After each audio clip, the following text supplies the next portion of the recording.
ಇನ್ನು ಮುಂದುವರೆದಂತ DK Shivakumar temple run ನಾಳೆ ಗೋಕರ್ಣ ಮಹಾಬಲೇಶ್ವರ ದೇಗುಲಕ್ಕೆ ಭೇಟಿ ನೀಡಿದ್ದಾರೆ. ಡಿಕೆ ಗೋಕರ್ಣ ಮಹಾಬಲೇಶ್ವರ ದೇಗುಲಕ್ಕೆ ಭೇಟಿ, ಜ್ಯೋತಿಷಿ ಸಲಹೆ ಮೇರೆಗೆ ವಿಶೇಷ ಪೂಜೆ ಮಾಡ್ತಿರುವಂತ ಡಿಕೆ ಶಿವಕುಮಾರ್ ಮಹಾಬಲೇಶ್ವರದಲ್ಲಿ ರುದ್ರಾಭಿಷೇಕ ಮಾಡಲಿದ್ದಾರೆ. ಡಿಕೆ ಶಿವಕುಮಾರ್ ಹಾಗೆ ಆನ್ಲೆ ಬಳಿ ವಿಶೇಷ ಪೂಜೆ ಮಾಡಲಿದ್ದಾರೆ. ಇನ್ನಷ್ಟು ಬಲಕ್ಕಾಗಿ ವಿಶೇಷ ಪೂಜೆ ಮಾಡ್ತಿರುವಂತ ಡಿಕೆ. ಮುಂದುವರೆದಂತ ಡಿಕೆ ಶಿವಕುಮಾರ್ ಟೆಂಪಲ್ ರನ್ ನಾಳೆ ಗೋಕರ್ಣ ಮಹಾಬಲೇಶ್ವರ ದೇಗುಲಕ್ಕೆ ಅವರು ಭೇಟಿ ನೀಡಲಿದ್ದಾರೆ. ರುದ್ರಾಭಿಷೇಕ ಮಾಡಿದರೆ ಒಳ್ಳೆಯದು, ನಿಮ್ಗೆ ಇನ್ನೂ ಶಕ್ತಿ ಬರುತ್ತೆ, ಬಲ ಬರುತ್ತೆ ಅಂತ ಜ್ಯೋತಿಷಿಗಳು ಹೇಳಿದಾರಂತೆ. ಸೊ ಹಾಗಾಗಿ ಡಿ ಕೆ ಶಿವಕುಮಾರ್ ಅದನ್ನು ಒಂದು ಮಾಡಿಸ್ಬಿಡೋಣ ಅಂತ ಈಗ ಟೆಂಪಲ್ ರನ್ ಮುಂದುವರಿಸಿದ್ದಾರೆ. ಸೊ ಜ್ಯೋತಿಷಿ ಸಲಹೆ ಮೇರೆಗೆ ವಿಶೇಷ ಪೂಜೆ ಮಾಡ್ತಿರುವಂಥ ಡಿ ಕೆ ಶಿವಕುಮಾರ್. ಸೊ ಬಹುತೇಕ ಹಲವಾರು ಕಡೆ ನೀವು ಗದ್ದುಗೆ ಪೂಜೆ, ಪಾದುಕೆ ಪೂಜೆ, ಅವರ ಮನೆಗೆ ಕರೆಸ್ಕೊಂಡು ಪೂಜೆ ಮಾಡಿಸಿರುವಂಥದ್ದು ಕೂಡ ಇದೆ. ದೇವಸ್ಥಾನಗಳಿಗೂ ಕೂಡ ಭೇಟಿ ನೀಡ್ತಿದ್ದಾರೆ. ಆದರೆ ಹೈಕಮಾಂಡ್ ಅನ್ನೋ ಒಂದು ಮೇಯ್ನ್ ಏನು ಅವರೇ ಹೇಳಿದ ಹಾಗೆ ಪಕ್ಷ ಅನ್ನೋದು ದೇವಸ್ಥಾನ ಅಂತ, ದೇಗುಲ ನಮ್ಮ ಆಫೀಸ್ ಅನ್ನೋದು, ಅಲ್ಲಿಂದ ವರ ಸಿಗಬೇಕಾಗಿದೆ. ಪ್ರಸನ್ನ ಈ ಬಗ್ಗೆ ಇನ್ನಷ್ಟು ಮಾಹಿತಿಯನ್ನು ಕೊಡ್ತಾರೆ. ಪ್ರಸನ್ನ, ಇದೀಗ ಒಂದು ಕಡೆ ನೋಡ್ತಾ ಇದ್ದೀವಿ ಈ ಔಟ್ ಗೋಯಿಂಗ್ CM ಅನ್ನೋ ವಿಚಾರವನ್ನು ಕೂಡ ನಾವು ನೋಡ್ತಾ ಇದ್ವಿ, ಅದಕ್ಕೆ ಕೊಟ್ಟಿದ್ದ ಕೌಂಟರ್ ಕೂಡ ಕೊಟ್ಟರು. ಇನ್ನೊಂದು ಕಡೆ D K Shivakumar temple run ಮುಂದುವರಿಸ್ತಾ ಇದ್ದಾರೆ. ಏನೇ ಆದರೂ ಕೂಡ ಹೈಕಮಾಂಡ್ ಕಡೆಯಿಂದ ವರ ಬರಬೇಕು, ಯಾವುದೇ ದೇವರ ಹತ್ರ ಹೋದರೂ ಕೂಡ. ಅದಕ್ಕೋಸ್ಕರ ಈಗ ಸಾಕಷ್ಟು ಆಗ್ತಿದೆ ಅಂತ. ಅವಿನಾಶ್, DCM DK ಶಿವಕುಮಾರ್ ಅವರು ಮುಖ್ಯಮಂತ್ರಿ ಗಾದಿಗಾಗಿ ನಡೆಸ್ತಾ ಇರುವಂತಹ ಸರ್ವ ಪ್ರಯತ್ನಗಳು ಹಾಗೆ ಮುಂದುವರೆದಿದ್ದಾವೆ. ಒಂದು ಕಡೆ ಶಾಸಕರ ವಿಶ್ವಾಸವನ್ನು ಗಳಿಸುವಂತ ಕೆಲಸವನ್ನ DK ಶಿವಕುಮಾರ್ ಅವರು ಮಾಡ್ತಾ ಇದ್ದಾರೆ. ಹೈಕಮಾಂಡ್ನ ದೃಷ್ಟಿಯಲ್ಲೂ ಕೂಡ ತಾನು ಪಕ್ಷನಿಷ್ಠ ಅಥವಾ ಬೇರೆ ಕಾಲು ಹೊರಗಿಡುವಂತಹ ಯಾವುದೇ ರೀತಿಯ ಆಲೋಚನೆಗಳಿಲ್ಲ ಅನ್ನುವಂಥದ್ದನ್ನ ಪದೇ ಪದೇ ಸಾಬೀತು ಮಾಡುವಂತಹ ಪ್ರಯತ್ನಗಳನ್ನು ಕೂಡ DK ಶಿವಕುಮಾರ್ ಅವರು ಮುಂದುವರಿಸಿದ್ದಾರೆ. ಹೈಕಮಾಂಡ್ನ ಶ್ರೀರಕ್ಷೆ, ಶಾಸಕರ ಶ್ರೀರಕ್ಷೆ ಜೊತೆಗೆ ದೈವ ಪ್ರೇರಣೆ ಕೂಡ ತನಗೆ ಇರಬೇಕು ಅನ್ನುವಂಥ ನಿಟ್ಟಿನಲ್ಲಿ DK ಶಿವಕುಮಾರ್ ಅವರ ಪ್ರಯತ್ನ ಹಾಗೆ ಮುಂದುವರೆದಿದೆ. ಹೇಳಿ ಕೇಳಿ DK ಶಿವಕುಮಾರ್ ಅವರು ದೈವ ಭಕ್ತ. ಯಾವುದೇ ಒಬ್ಬ ಜ್ಯೋತಿಷಿ ಆಗಲಿ, ಯಾವುದೇ ರೀತಿಯ ಅರ್ಚಕರಾಗಲಿ, ಪುರೋಹಿತರಾಗಲಿ ಒಂದು ಪೂಜೆ ಪುನಸ್ಕಾರವನ್ನ ಮಾಡಬೇಕು ಅಂತೇಳಿ ಸೂಚನೆಯನ್ನ ಕೊಟ್ಟರೆ ಯಾವುದೇ ಕಾರಣಕ್ಕೂ ಕೂಡ DK ಶಿವಕುಮಾರ್ ಅವರು ಅದನ್ನು ತಪ್ಪಿಸೋದಿಲ್ಲ. ಇದೀಗ ಬೆಳಗಾವಿಯ ಅಧಿವೇಶನಕ್ಕೆ ಬಂದಿರುವಂತಹ DK ಶಿವಕುಮಾರ್ ಅವರು ಇಲ್ಲಿಂದ ಮತ್ತೊಂದು ದೇವಸ್ಥಾನಕ್ಕೋಸ್ಕರ ದೇವರ ಮೊರೆ ಹೋಗ್ತಾ ಇದ್ದಾರೆ. ಬೆಳಗಾವಿಯಿಂದ ನಾಳೆ ಬೆಳಗ್ಗೆ DK ಶಿವಕುಮಾರ್ ಅವರು ಗೋಕರ್ಣಕ್ಕೆ ತೆರಳುತ್ತಾ ಇದ್ದಾರೆ.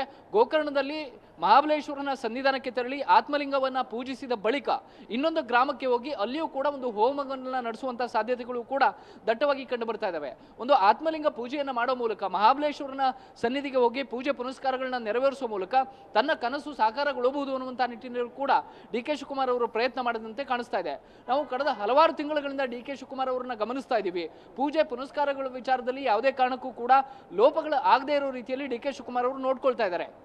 DK ಶಿವಕುಮಾರ್ ಅವರು ಪ್ರತಿಯೊಂದು ದೇವಸ್ಥಾನ ಇರ್ಬೋದು, ಮಠ ಮಂದಿರಗಳಿರ್ಬೋದು, ಅರ್ಚಕರು ಹೇಳ್ತಾ ಇರುವಂತಹ ಹೋಮ ಹವನಾದಿಗಳಿರ್ಬೋದು, ಎಲ್ಲವನ್ನೂ ಕೂಡ ನೆರವೇರಿಸ್ತಾ ಇರುವಂಥದ್ದು, ತಮ್ಮ ಕನಸು ಆದಷ್ಟು ಬೇಗ ಈಡೇರಲಿ ಅನ್ನುವಂಥದ್ದು. DK ಶಿವಕುಮಾರ್ ಅವರು ಅಂದುಕೊಂಡಿದ್ದ ಪ್ರಕಾರ ಅಥವಾ ಜ್ಯೋತಿಷಿಗಳು ಅವರಿಗೆ ಕೊಟ್ಟ ಭರವಸೆಗಳ ಪ್ರಕಾರ ಇಷ್ಟೊತ್ತಿಗಾಗಲೇ DK ಶಿವಕುಮಾರ್ ಅವರು CM ಆಗಬೇಕಿತ್ತು ಅನ್ನುವಂಥ ನಿಟ್ಟಿನಲ್ಲಿ ಅವರ ಆಪ್ತ ವರ್ಗದವರು ಹೇಳ್ತಾರೆ. ಆದರೂ ಕೂಡ ಎಲ್ಲೊಂದು ಕಡೆ ಕಾಂಗ್ರೆಸ್ನಲ್ಲಿ ಆಗ್ತಾ ಇರುವಂತಹ ಬೆಳವಣಿಗೆಗಳು ಅವರಿಗೆ ಅಡೆತಡೆಯನ್ನು ಒಡ್ಡಿದಂತೆ ಕಾಣಿಸ್ತಾ ಇದೆ. ಆ ಅಡೆತಡೆಗಳ ನಿವಾರಣಕ್ಕೆ ಅಥವಾ ತಮಗೆ ಬಂದಿರುವಂತಹ ಒಂದು ಕಷ್ಟವನ್ನ ದೂರ ಮಾಡಿಕೊಳ್ಬೇಕು ಅನ್ನುವಂಥ ಕಾರಣಕ್ಕೋಸ್ಕರ DK ಶಿವಕುಮಾರ್ ಅವರು ಹಿಂದೆಯೂ ಕೂಡ ಗೋಕರ್ಣ ಮಹಾಬಲೇಶ್ವರ ಸನ್ನಿಧಾನಕ್ಕೆ ಮೊರೆ ಹೋಗಿದ್ರು. ಈಗಲೂ ಕೂಡ ಗೋಕರ್ಣಕ್ಕೆ ಹಾಗೂ ಅಂಡ್ಲೆಗೆ ಹೋಗಿ ದೇವರಿಗೆ ಪೂಜೆ ನೆರವೇರಿಸುವಂಥ ಕೆಲಸವನ್ನ DK ಶಿವಕುಮಾರ್ ಅವರು ಮಾಡ್ತಾ ಇದ್ದಾರೆ. ಅವಿನಾಶ್, ಧನ್ಯವಾದ ಪ್ರಸನ್ನ ಮಾಹಿತಿಗಾಗಿ. ಸೊ ಇದು DK ಶಿವಕುಮಾರ್ ಟೆಂಪಲ್ ರನ್ ಸಂಬಂಧಪಟ್ಟ ಹಾಗೆ ಈಗ ನಾಳೆ ಗೋಕರ್ಣ ಮಹಾಬಲೇಶ್ವರ ದೇಗುಲಕ್ಕೆ ಭೇಟಿ ಕೊಡಲಿದ್ದಾರೆ. ಸೊ ಹಾಗೆ ರುದ್ರಾಭಿಷೇಕ ಕೂಡ ನೆರವೇರಿಸ್ತಾರೆ. ಇನ್ನು CM ಕುರ್ಚಿ ಖಾಲಿ ಇಲ್ಲ ಅಂತ MB ಪಾಟೀಲ್ ಹೇಳಿದ್ದಾರೆ. ಹೈಕಮಾಂಡ್ ಹೇಳೋವರೆಗೂ ಕೂಡ ಸಿದ್ದರಾಮಯ್ಯ CM ಅಂತ ಬೆಳಗಾವಿಯಲ್ಲಿ ಸಚಿವ MB ಪಾಟೀಲ್ ಹೇಳಿಕೆ ಕೊಟ್ಟಿದ್ದಾರೆ.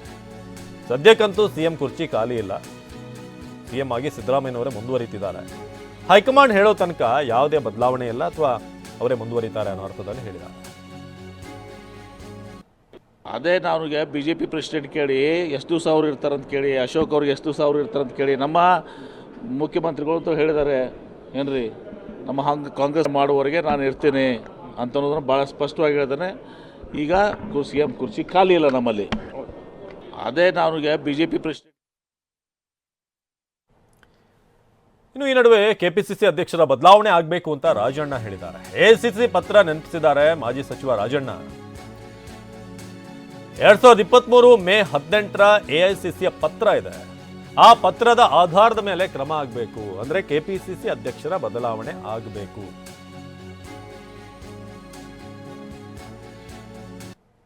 ಬದಲಾವಣೆ ನೋಡಿ 18th May 2023 AICCದು ಒಂದು ಪತ್ರ ಇದೆ. ಆ ಪತ್ರದ ಆಧಾರದ ಮೇಲೆ ಕ್ರಮ ಆಗಬೇಕು. 18th May 2023 AICCಯಿಂದ ಬಿಡುಗಡೆ ಆಗಿರ್ತಕ್ಕಂಥ ಒಂದು ಪತ್ರಿಕಾ ಪ್ರಕಟಣೆ ಅದರಲ್ಲಿ ಇದೆಯಲ್ಲ, ಅದ್ರ ಪ್ರಕಾರ ನಡೀಬೇಕು.